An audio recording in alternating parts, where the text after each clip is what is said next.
Thank you. Thank you very much.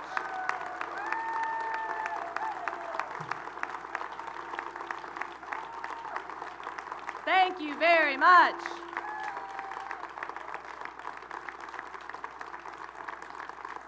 Thank you. Well, good evening. Governor, Lieutenant Governor, fellow constitutional officers, members of the House and the Senate, my fellow Kentuckians. I'm Alison Grimes, and with your help, I will be the next United States Senator from Kentucky.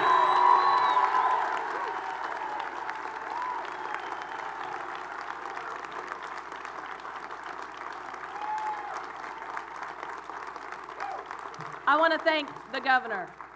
He, better than anyone else here, knows who and what we're up against in this campaign and how vital it is that we change who represents Kentucky in Washington, D.C.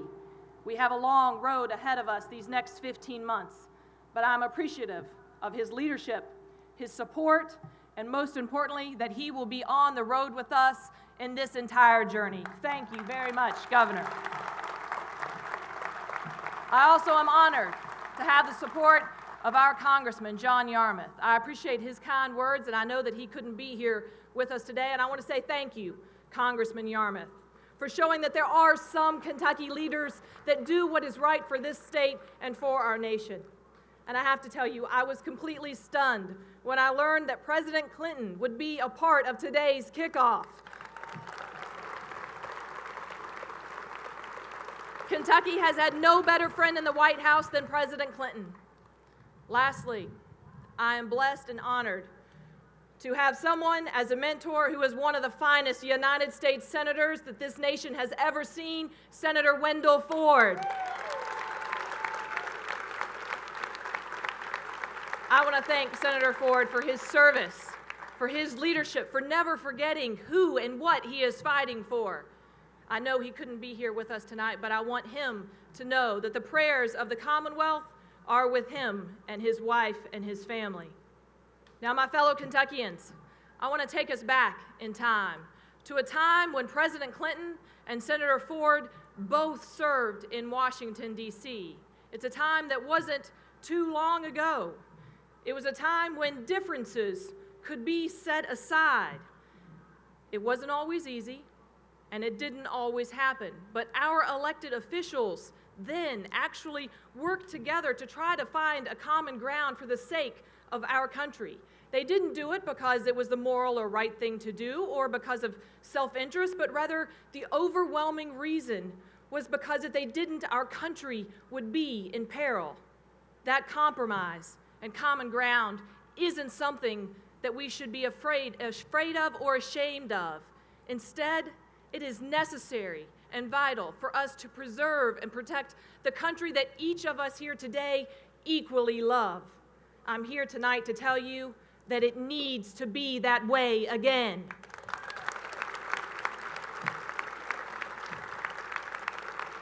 The idea of public service, of helping to serve the larger good, it's something that I learned at a very young age.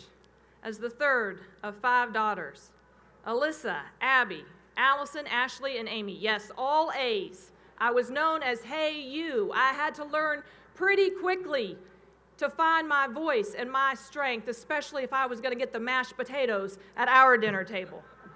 My parents and grandparents, they taught each of my sisters that no matter our disagreements, we had to find a way to come together to make this world a better place. And indeed, for me, my world has been Kentucky, and it is everything to me. I've learned growing up that you don't turn your back on the coal miner, on the mother, on your veterans, on your seniors, or on the children of Kentucky. We take care of our own here in this state, and we help to lift each other up.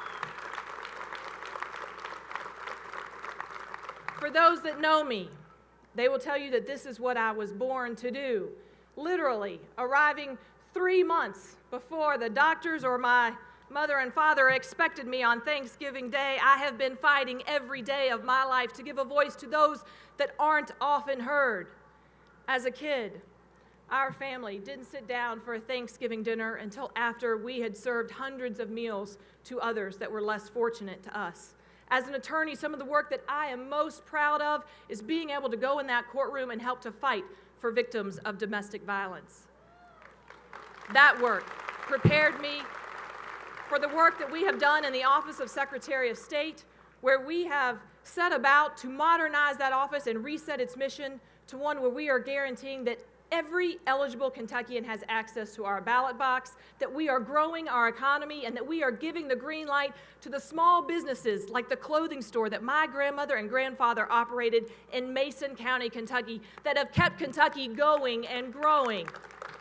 With the help of the members of the House and Senate that are here today, we have been able to do some great things. We have been able to streamline the filing process for our small businesses. We've been able to establish a one-stop shop portal for businesses to go online.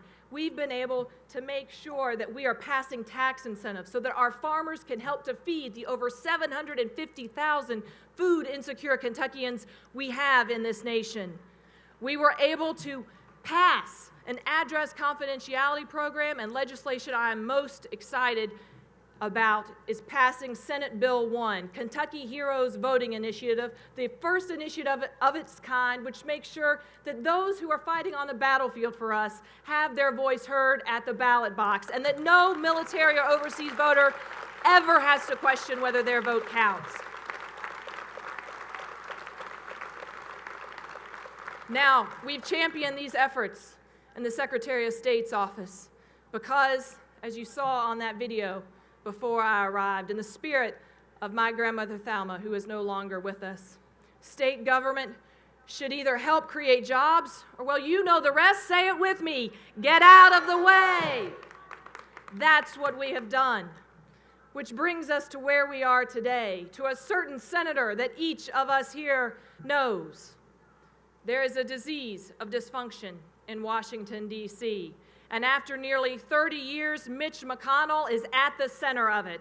Where once congressmen and senators would actually come together to find a common ground to work for the better good, we now have Senator McConnell, the proud guardian of gridlock, grinding our government to a halt.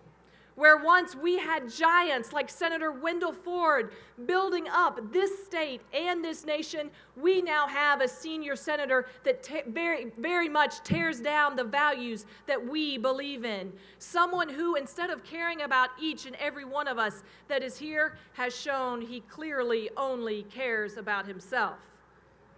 Now, Senator McConnell talks about Team Mitch. By the looks of this crowd that's here tonight, I'm not sure who's on Team Mitch. But I can tell you this, Kentuckians, I invite each of you here and those that are joining us over the internet across the web, I invite you, in the words of my grandmother, to join Team Switch.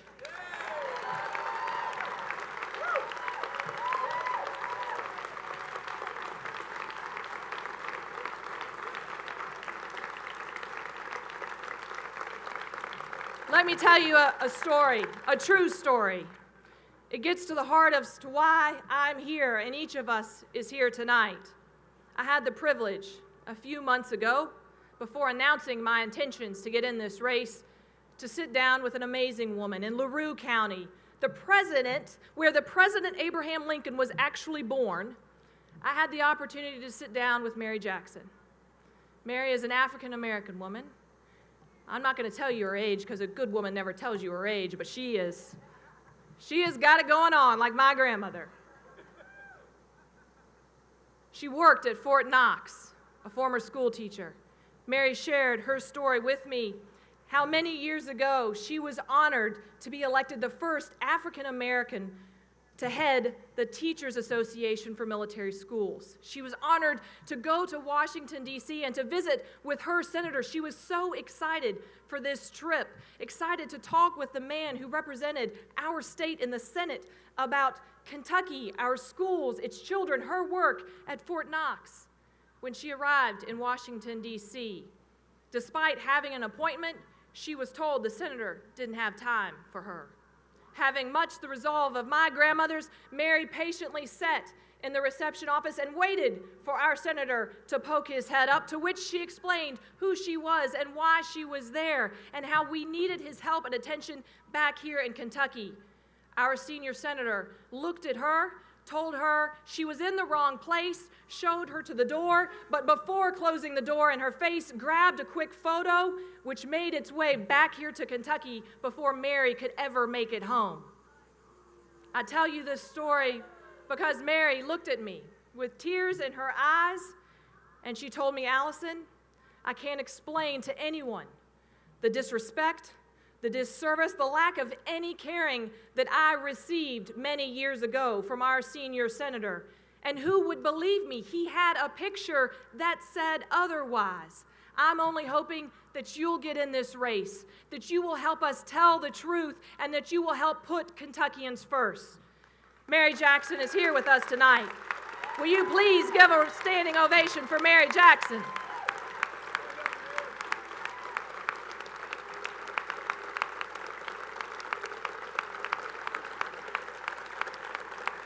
I say to Mary Jackson, thank you for your courage. I'm in this race for you, and I'm here to fight for you. Will we fight together? Now, Senator McConnell and I, we have two different views of public service. As we all know, he views public service as a carnival game of whack-a-mole. If someone dares to poke their head up and disagree with them, he wants to bang it down just like he tried to do to Mary Jackson. Well, I have a message for you, Senator McConnell, that you've probably already seen. I don't scare easy, and neither does the rest of Kentucky.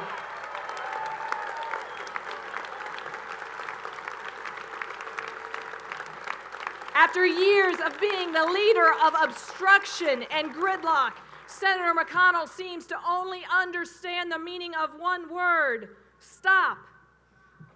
Well, Senator, you're voting time after time against raising the minimum wage, all the while raising your own congressional pay and nearly quadrupling your own net worth. Stops now. Your empty rhetoric about fighting for our coal industry while you vote against its workers and their retirees stops now. You're failing to stand up for the women of Kentucky stops now. And you're voting for tax breaks and trade deals that send our Kentucky jobs overseas. Let me hear you. Stops now. Now, friends, these are just the times when Senator McConnell has actually allowed a vote to occur on the floor of the Senate. Indeed, over 400 times, Governor, he has stood in the way and blocked votes from ever even coming to the floor. While Senator McConnell might be thriving, Kentucky is only barely surviving. After nearly 30 years in office, I'm here to tell you, Senator McConnell, it stops now. Indeed, Senator McConnell, he has wasted decades blocking legislation that could actually help Kentuckians and help to move this nation forward. And in the most recent years, he's done it for the worst possible reason. A reason that my granny would tell you is no motivation at all, out of spite. I'm here to tell you that I don't always agree with the president. I think he is wrong on coal. I think we need to cut the wasteful spending and pass a balanced budget amendment. And I think that there are things in the Affordable Care Act which we need and must fix. But that doesn't mean that we shouldn't put the good of our people ahead of the bad that comes from acting petty and small. As we prepare for this journey that 15 months from now will take us, I often reflect on a bracelet that has a few simple initials, not the initials you might be thinking of. WWWFD. What would Wendell Ford do? I'm here to tell you, my fellow Kentuckians, as your senator, like Wendell Ford, I will never forget who I am and who I represent, and that is you. I will fight for Kentucky coal because, in the words of Jimmy and Chris Rose, it does keep the lights on. It creates thousands of jobs here in our states and help to make sure that we, as America, are able to be independent from Middle East oil. That's what a Kentucky senator should be fighting for. I will work so that every Kentucky woman can have an equal pay for equal work. Every woman here in the state deserves nothing less. That's what a Kentucky senator should be fighting for. I will fight to keep our jobs here in the state and work to end the tax breaks that are sending our Kentucky jobs overseas. That's what a Kentucky senator should be fighting for. And I believe in balancing the budget the right way, cutting the programs that aren't working and making sure that those that are run more efficiently, cutting spending while we make sure to protect the investments and the promises that we have made in Medicare and Social Security. That's what a Kentucky senator should be fighting for. For me, this race is deeply personal, as I shared with Mary Jackson. It's about you. It's about me. It's about your family and my family. It's about the state of Kentucky and our people. The biggest problem with Senator McConnell is that in his quest for power in our nation's capital, he has literally gone Washington. He has left the state of Kentucky and its people fall behind.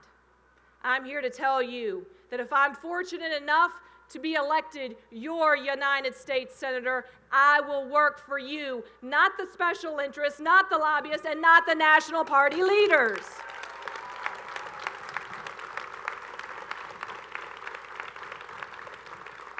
In life, I think that we are each given a torch that we can either put out, we can help to carry and light just for ourselves, or perhaps help to light the way for others.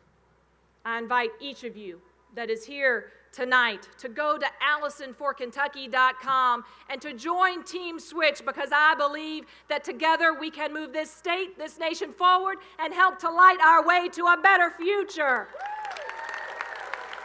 So Kentucky, is there any doubt? Are we ready to switch? Let me hear you say yes. Thank you very much. God bless the Commonwealth and God bless each of you.